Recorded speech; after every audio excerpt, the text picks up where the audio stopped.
Okay, we're still working on Unit 1, Outcome 5, Homework 5, Solving Quadratic Equations. So this is part 2 of that lecture.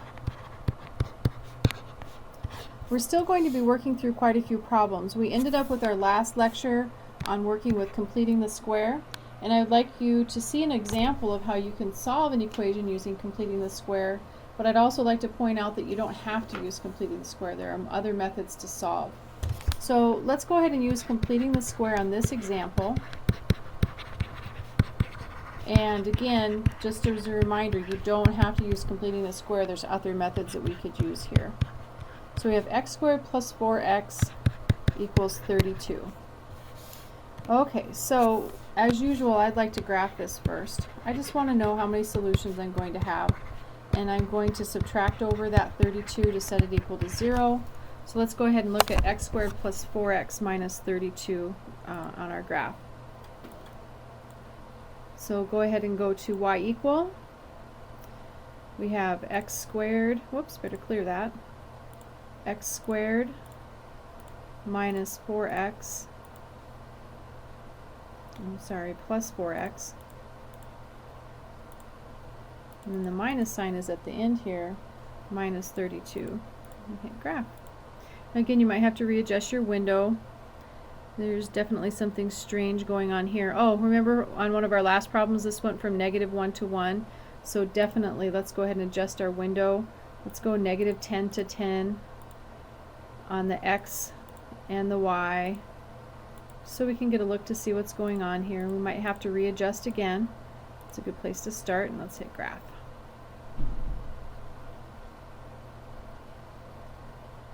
Okay, so I see I have my solutions here. I'm going to get just a little bit more of the graph down here because I want my y min in. And if you notice, this is going down pretty low, x squared plus 4x minus 32, so that kind of gives me an indication that it's going pretty low on my graph. It doesn't tell me exactly where, but I'm going to scoot this down to a -40 and see if it will show a little bit more.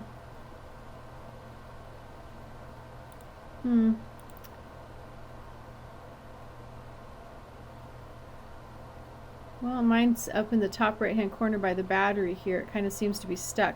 Usually this is rotating, telling me that it's working, but this looks a little stuck. So I'm going to pause for a minute and see if I can get this going again. Okay, I got my graph to work. I had to reboot my online calculator here. So this is what my graph looks like, and it's giving me an idea of where my solutions are. It's definitely crossing the x-axis twice. It looks like they're crossing at integers, so I think I already know what the solution is based on that. And again, I can do the table on my calculator to double check, but my solutions look like to me that they should be, here we are at 1, 2, 3, 4.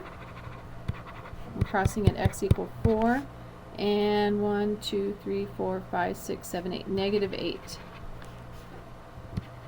So I think these are my solutions, and I can get them directly from graphing and by checking my table.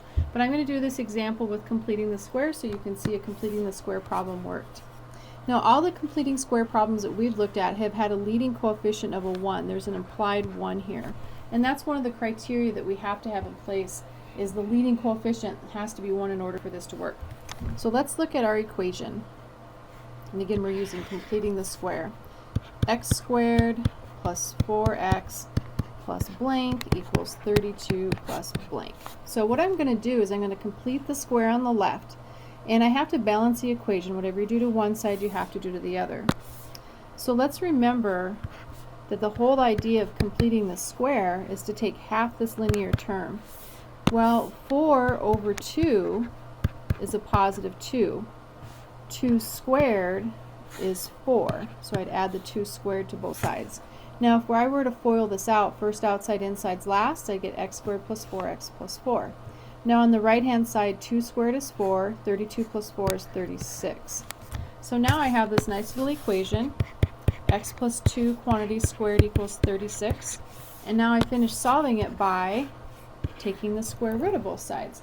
So that's another method that we already used, taking the square root of both sides using that square root property. The square root of something squared is just the base back, so I get x plus 2 equals plus or minus, the square root of 36 is 6. So I have two solutions here, negative 2 plus or minus 6. The negative 2 comes from subtracting 2 from both sides. So I get negative 2 minus 6 and a negative 2 plus 6. Here I have negative 8, negative 2 plus 6 is 4. So this matches directly with what we thought our solution should be. So in my math lab it will say something like, what is the solution set? So I'll use their wording.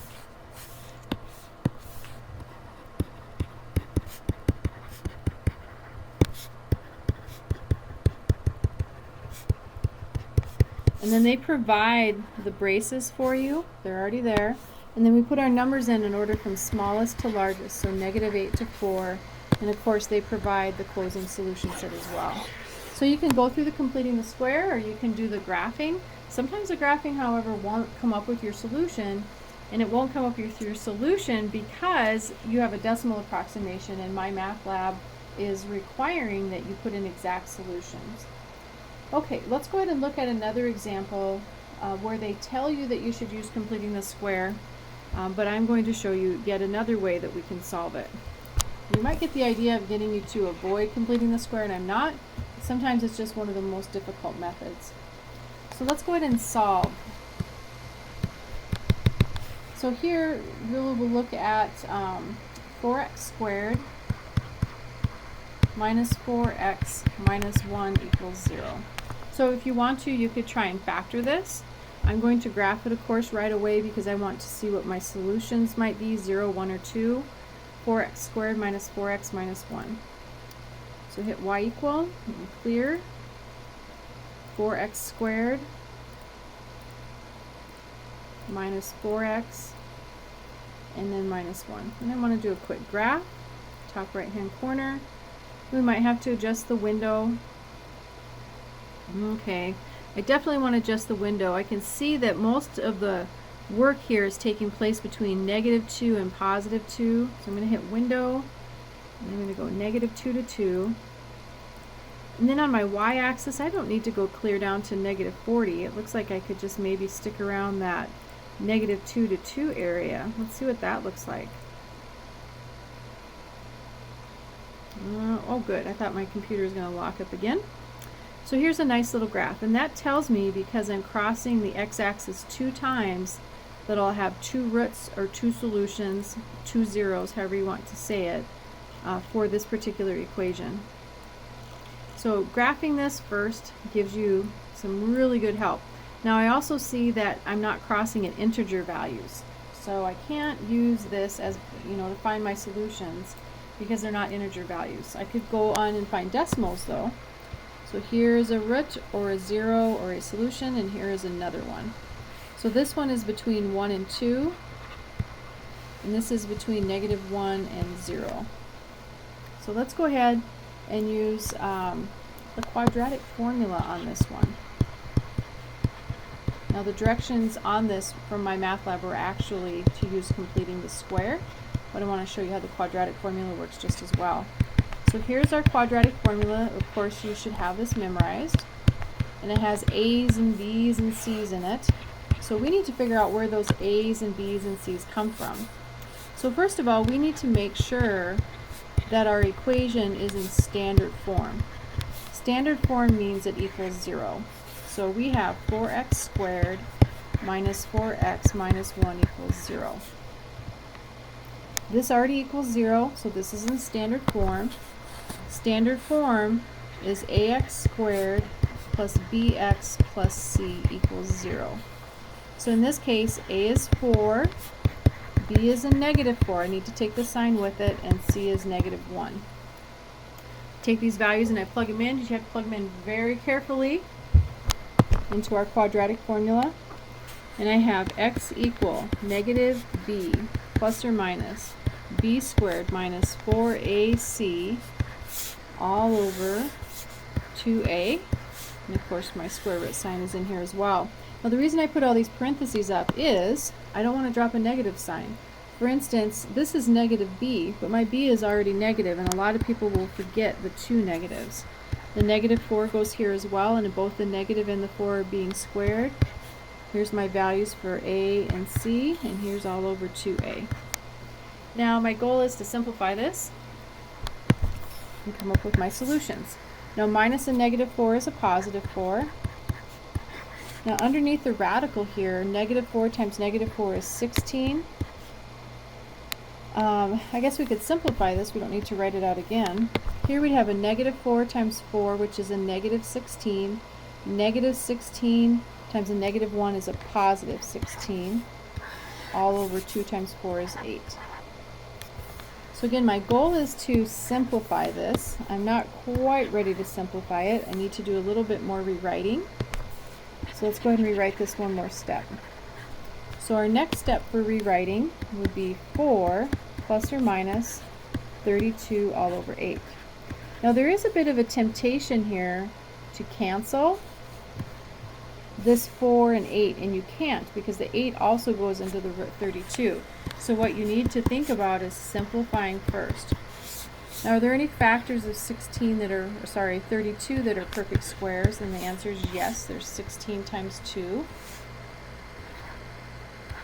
So we keep simplifying this. 4 plus or minus 4 root 2 all over 8. We can't cancel the 4 and the 8 yet. We have to factor the 4 out. If I factor the 4 out of the numerator, I'm left with 1 plus or minus root 2 all over 8.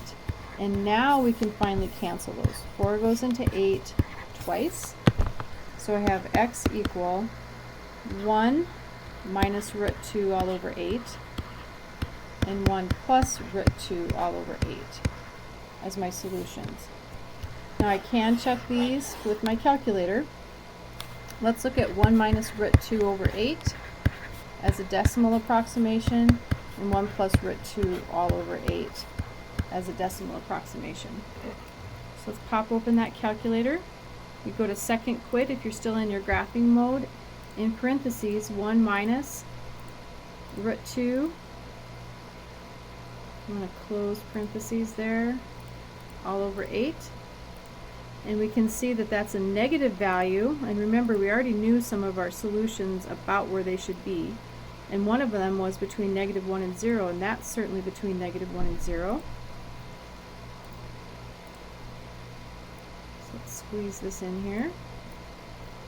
So there's our first one. And then our other one was 1 plus root 2 all over 8.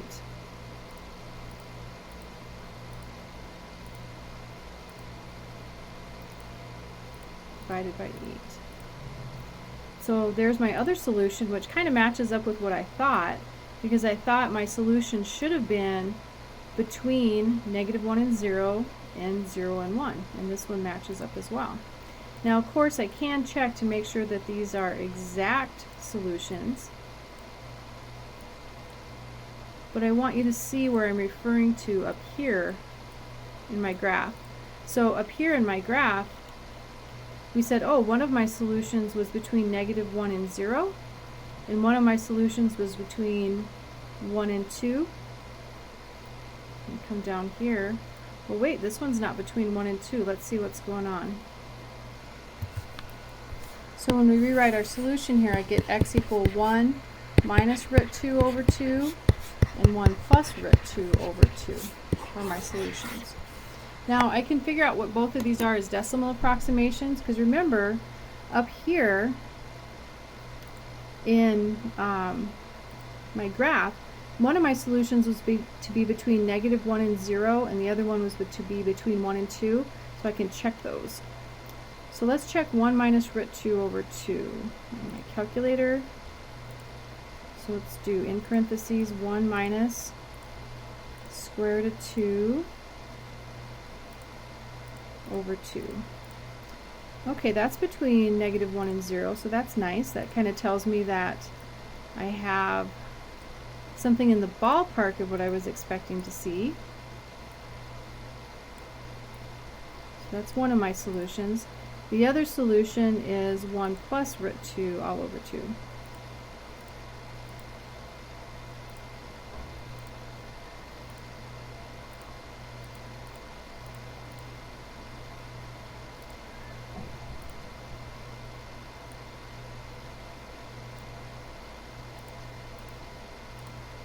And again, from my graph, I expected to see a solution that was between -1 and 0, which I have on the left.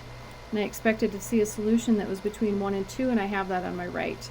Now, if I wanted to be sure about these, I could go back to my graph and hit y equal. Here's still my original equation that I'm working with. Hit my graph. And again, I would go second calc.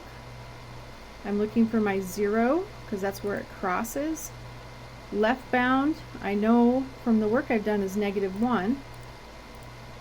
And here it's moved it to -1. And my right bound is 0, and if you want to arrow over, you can, or just put in 0. And if you want to take a guess, you can by moving it, or you can just hit enter on your right bound as well. And I get -2.071068, or some such, for my left bound, or my left root. And let's see if this matches over here then. And it does, -2.7, -2.071, etc. So I know that this is the right answer. I can't put in the decimal. I have to put in my radical form, my exact form. Let's go ahead and check my other one on the right. Again, you'd go to second calc. Let's try that again. Second calc, 0 is the option 2. And now it says left bound. Well, I'm up to the left. I want to get a little closer though, just so I can arrow this in. If I wanted to, I could just put in the number 1, because 1 is to the left of where this crosses, or you can use your arrow over. And then I can also use the right bound. And you can guess right here, or you can move it a little closer if you want and guess. But you can see that I have a value here of 1.207. And let's see how this compares with all my handwork and my decimal approximations of my handwork. Looks like it's the same. So if you notice, this value here matches this value. These are equal, so that tells me this solution is correct. This value matches this value, which tells me this solution is correct. And so my overall solution, 1 minus root 2 all over 2, and 1 plus root 2 all over 2 is correct. So that's using the quadratic formula.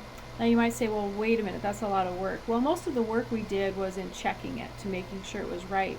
And you should take the time to check your work, especially on a quiz or a test. And if you get into the habit of that while you're working on your homework, you're going to get really fast with your calculator, and you won't have to stop and pause and think about what the keys are doing. Now, one thing that we could do is we could solve this by completing the square as well. So let's do the same problem. We already know what the answers are, and let's do this by completing the square. So same problem, completing the square. So we've done this by graphing, we've used the quadratic formula. I guess we only checked it by graphing. And now we'll complete the square. So our original here, if I remember correctly, was 4x squared minus 4x minus 1 equals 0. Okay, so if we start completing the square on this, first of all, I have a little bit of a problem because this leading coefficient is not 1, and I really need it to be a 1 in order for this to work smoothly. So I'm going to do a couple things here. First of all, I'm going to move my constant over here. I'm going to add 1 across to get 1 on the other side, and then I'm also going to factor out a 4. So here I'm left with x squared minus x equals 1 over here. The 4 is not pulled away from the 1. Okay, so let's see what we have going on. Now remember, for completing the square, you take half of the linear term. Well, half of my linear term, there's an implied -1. Half of -1 would be a -1/2. And this value right here, -1/2 times -1/2 would be a +1/4. Okay, so again, if I square -1/2, if I take this value and square it, I get 1/4. Now if you look at this, you might say, okay, you added 1/4 to one side, you have to add it to the other. We really didn't add 1/4, we added 4 times 1/4 because of this 4 that's out front. 4 over 4 is 1, 1 plus 1 is 2. So really what I have here now is this nice little quadratic equation that I need to solve. So let's go ahead and get after solving this, and it's my hope that when we're all done, the solution matches with what we got before. I'm going to divide through by 4 to isolate the quadratic. So I have x minus 1/2 quantity squared equals 1/2. Take the square root of both sides using the square root property. The square root of something squared is just the base back. And here I'm left with plus or minus square root of 1/2, which is the square root of 1, which is 1, square root of 2, which is 2. Root 2 in the denominator. We'd add 1/2 to both sides.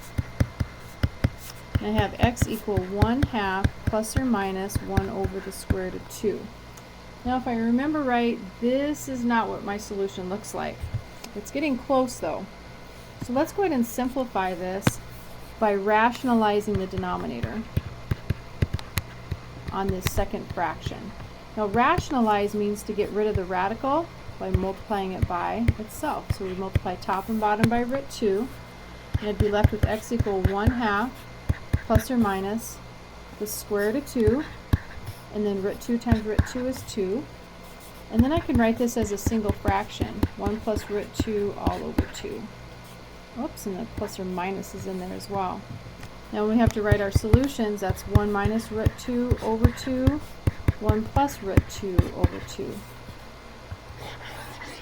And my math lab already provides the curly braces for that. Now let's see if this matches. 1 minus root 2 over 2, 1 plus root 2 over 2.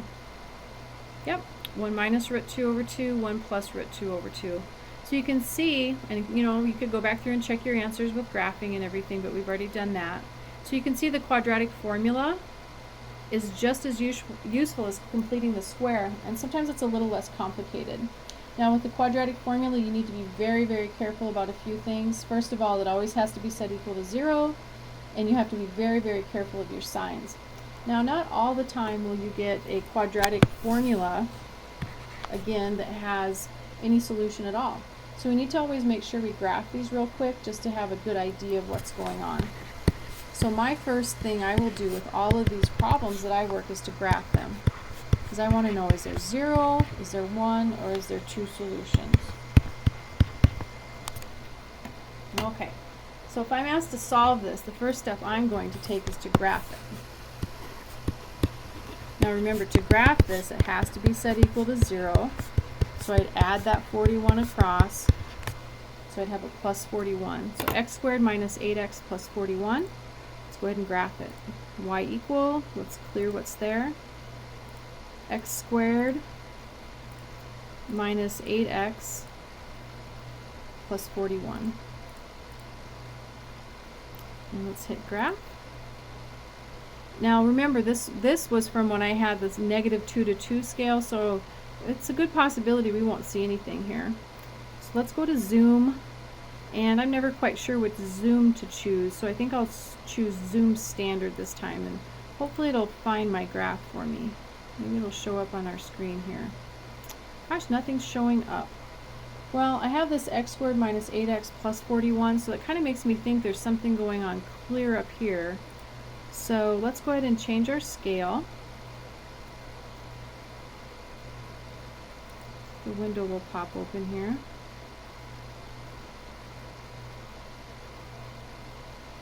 And I think my calculator is frozen up again, so let me see if I can shut it down and restart it, so I'll get right back to you. Okay, let's go ahead and change our scale here. Now it's my Y scale that I need to look at. I think my Y max is too small, so I'm going to go clear up here just for 50, just to see what happens, see if something appears. I hope it, oh, there it is. And look at that, it's not crossing the x-axis, so what do I know right now? If it's not crossing the x-axis, there is no solution. So that's good to know. Now no solution, of course, means no real solution. That tells me I'll have a complex solution. So this does not cross the x-axis.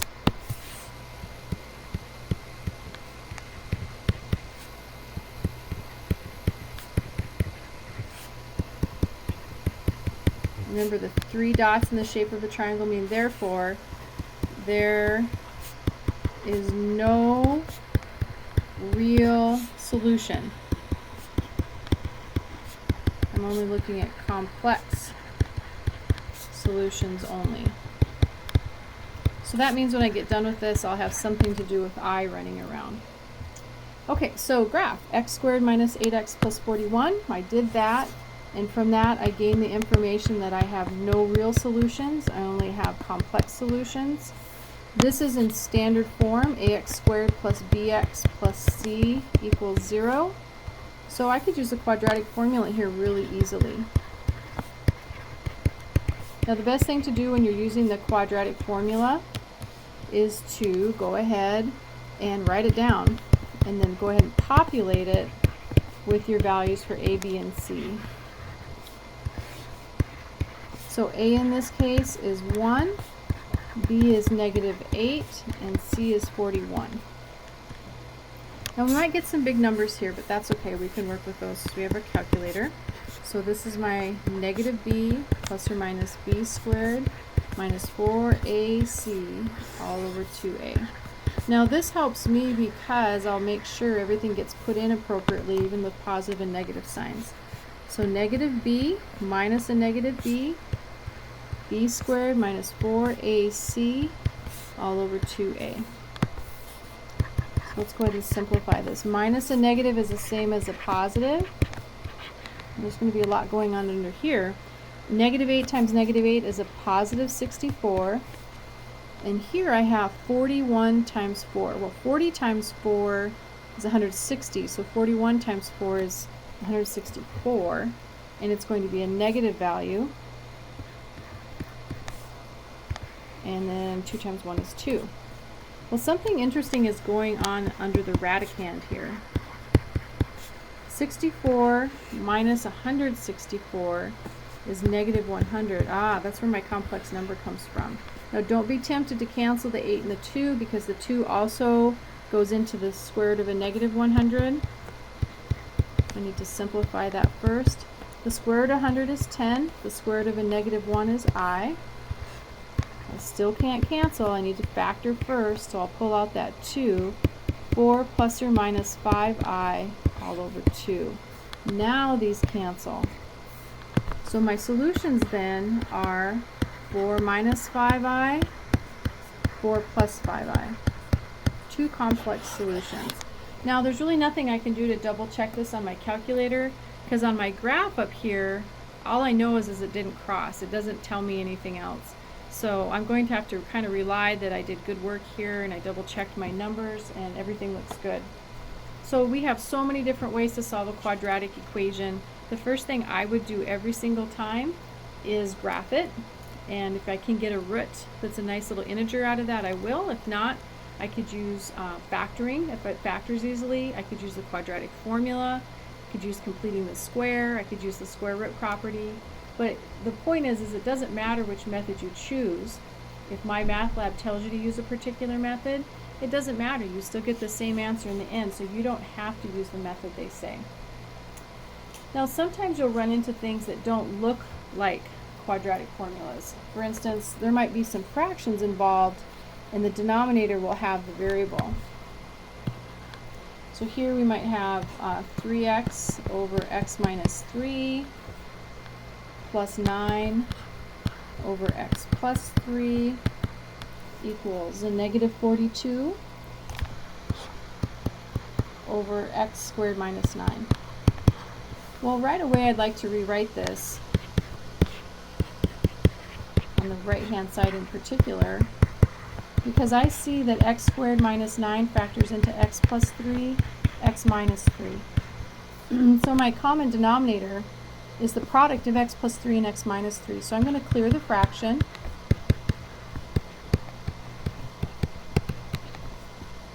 By multiplying through every single term by the least common denominator, x plus 3, x minus 3. So that's one way that I can work with this in order to make this a little bit easier to handle these values. So I'm going to multiply through by x plus 3, x minus 3, every single value. And I'll put that over 1 because I'm working with fractions. And I want to make sure that nothing ends up in the denominator that should be in the numerator or vice versa. every single term, x plus 3, x minus 3,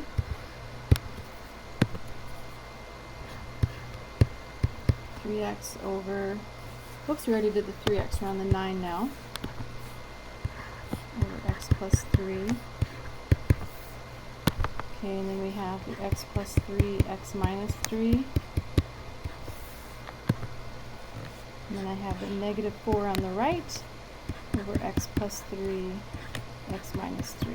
Okay, now this looks worse, but it's actually going to get better, because here the x minus 3's cancel, here the x plus 3's cancel, here x plus 3 and x minus 3's cancel. I'll put that last one over 1 as well. So what I really have here then is x plus 3 times 3x plus x minus 3 times 9 equals negative 4. So this is a pretty reasonable problem. If I wanted to, right at this point, before I even do anything, I could graph this. I'm going to distribute though and combine some like terms first and then graph it. So I'm going to distribute the 3x and the 9. So I'll have 3x squared plus 9x plus 9x minus 27. And then while I'm at it, let's go ahead and add the 4 to both sides, because I need to have it set equal to 0 anyway. So combining like terms, I have 3x squared, 9x plus 9x is 18x, minus 27 plus 4 would be a minus 23, and of course this equals 0. So this is what I want to graph. Okay, I just graphed this one, and we graph 3x squared plus 18x minus 23, and you hit the graph. And we can see it crosses here at 1, 2, 3, 4, 5, 6, 7, negative 7 and a positive 1. So those are my solutions, negative 7 and positive 1. And again, if you can get your solutions directly from the graph, there's really no reason not to. And of course, you can work these by hand with the quadratic formula, completing the square, all those good things. But if you can get a nice little graph with a nice integer solution, that's really going to be your most straightforward way to do this. Let's also look at the table. With the table, I want to see where my solutions are. And what did we decide they were? Negative. Oh, I'll have to jump back again. I've already forgotten.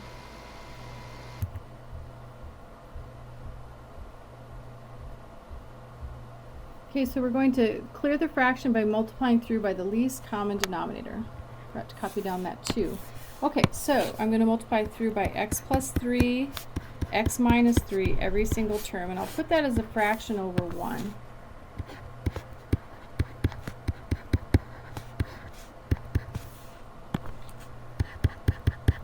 And the reason I put it over 1 is so I make sure that when I cancel, I have the right numerator and the right denominator. 9 over x plus 3. And then on the right hand side, I have x plus 3, x minus 3. And then I also have that negative 42, x plus 3, x minus 3. Now this actually looks worse, but lots cancel. So the x minus 3's, x plus 3's, x plus 3's, and x minus 3's cancel.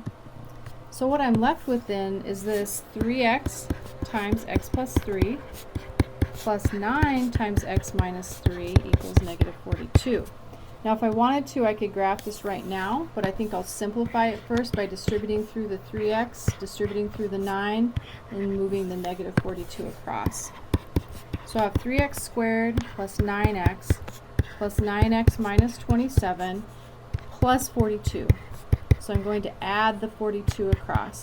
Whatever you do to one side, you do to the other. So I end up with 3x squared, 9 plus 9 is 18x, negative 27 plus 42 is a negative 15, or sorry, positive 15. 42 minus 27, and this of course equals 0. Now if you notice, there's a common coefficient of 3, so if you wanted to, you could factor out a 3, but it's really not necessary. Let's go ahead and graph this right away to see if we get a nice integer solution. 3x squared plus 18x plus 15. So clear y equal 3x squared plus 18x plus 15. I want to double check that. 3x squared plus 18x plus 15. Let's go ahead and hit graph. And I can see I'm crossing at -1, -2, -3, I'm crossing at -5 and -1. So those look like my solutions. And then I should also be able to check this on the table to be sure that they're actual integer values, because maybe they're just crossing, really close but not quite. And I can see here from my table that I'm crossing as well. So let's pop this into our notes. So again, I could solve using the quadratic formula. I could solve by factoring. I could solve by completing the square, but I always like to graph them right away, and then if I get a nice solution out of graphing, there's really no need to go with a lot of other methods. But again, it's totally your preference. Let's pop this graph into our notes as well, and then we can compare those solutions. And of course, this is supposing that you haven't made any mistakes from the start. Now, one quick comment. I would not even have to clear these fractions. I could graph this right away. The only thing I'd have to do is add the 42 over x squared minus 9.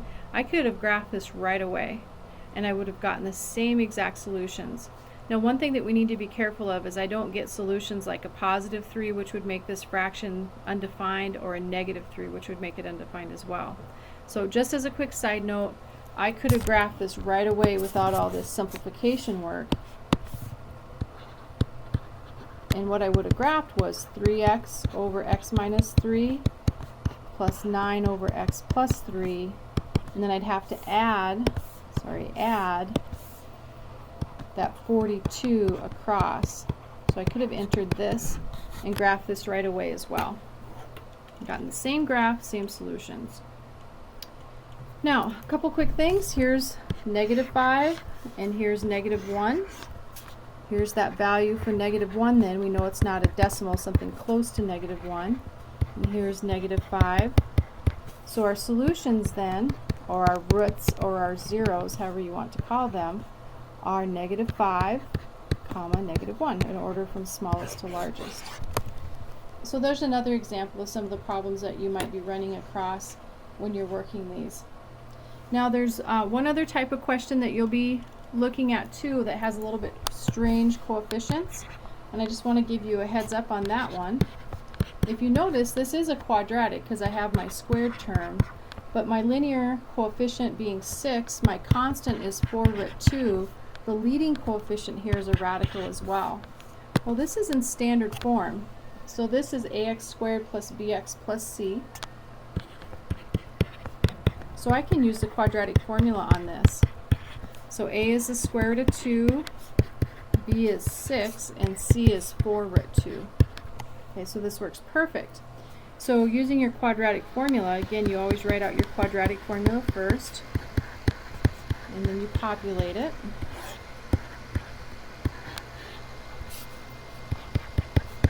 Negative b plus or minus b squared minus 4ac all over 2a. So my value of b here is 6. A is √2. C is 4√2. And again, a down here is √2. So I like to set these up with parentheses and then plug everything in. So I have x equal -6 plus or minus 36. Now 4 times 4 is 16. √2 times √2 is 2. So this is 36 minus 32 all over 2√2. Simplifying, -6 plus or minus 36 minus 32 is 4 all over 2√2. X equal -6 plus or minus 2 all over 2√2. So I have two solutions I need to work with here. -6 minus 2 all over 2√2 and -6 plus 2 all over 2√2. So I have a -8 over 2√2. And then I also have a -6 plus 2 is a -4 over 2√2.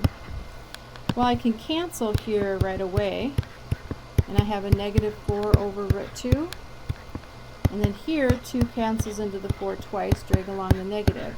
But I'm going to rationalize these, which means you multiply top and bottom by the radical. So I have negative 4 root 2 over 2 and negative 2 root 2 over 2. We're not done yet. The 2's cancel. The 2 cancels into the 4 twice, and I'm left with negative 2 root 2. And here I'm just left with a negative root 2. So my solutions would be negative 2 root 2, my smallest number first, my larger number second. And you can graph this on your calculator and double check with your decimal approximations, but I think you get the general idea. So the upshot here is there's many different ways to solve a quadratic equation. There is graphing, which I think you should graph every quadratic equation first so you can figure out, you know, what do I have here? Do I have one solution? Do I have 2 solutions or 0 solutions? Then you can decide what method you want to use. If graphing solves it with nice integers, you can be done. You can use quadratic formula. You can use the square root property. You can use factoring. You could use completing the square. So no matter what directions my math lab gives you, you choose the method that works best for you, because they won't know what method you use, because you should get the same answer no matter what method you use. So good luck. I hope you use your calculator a lot with this, because it's nice to visualize these solutions. And as usual, if you have any questions or problems, please let me know.